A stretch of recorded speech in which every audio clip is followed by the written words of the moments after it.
एक आदमी ने एक बहुत ही खूबसूरत लड़की से शादी की। शादी के बाद दोनों की जिंदगी बहुत प्यार से गुजर रही थी।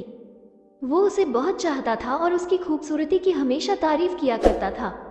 लेकिन कुछ महीनों के बाद लड़की चर्म रोग स्किन डिजीज से ग्रसित हो गई और धीरे धीरे उसकी खूबसूरती जाने लगी। खुद को इस तरह देख उसके मन में डर समाने लगा कि यदि वह बदसूरत हो गई तो उसका पति उससे नफरत करने लगेगा और वह उसकी नफरत बर्दाश्त नहीं कर पाएगी। इस बीच एक दिन पति को किसी काम से शहर से बाहर जाना पड़ा। काम खत्म कर जब वो घर वापस लौट रहा था, उसका एक्सीडेंट हो गया।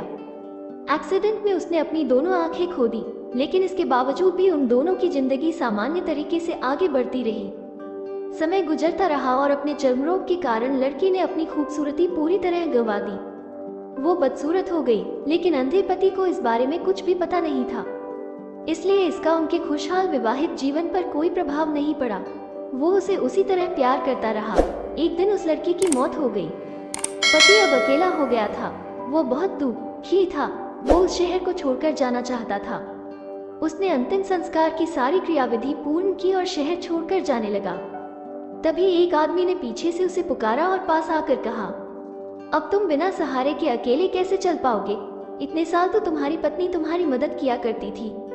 पति ने जवाब दिया, दोस्त, मैं अंधा नहीं हूँ। मैं बस अंधा होने का नाटक कर रहा था, क्योंकि यदि मेरी पत्नी को पता चल जाता कि मैं उसकी बदसूरती देख सकता हूँ तो यह उसे उसके रोग से ज्यादा दर्द देता। इसलिए मैंने इतने साल अंधे होने का दिखावा किया। वो बहुत अच्छी पत्नी थी। मैं बस उसे खुश रखना चाहता था। सीख, खुश रहने के लिए हमें भी एक दूसरे की कमियों के प्रति आंखें बंद कर लेनी चाहिए और उन कमियों को नजरअंदाज कर देना चाहिए। आशा करती हूँ कहानी आपको पसंद आई होगी। चैनल पर नए हैं तो सब्सक्राइब करना ना भूलें। धन्यवाद।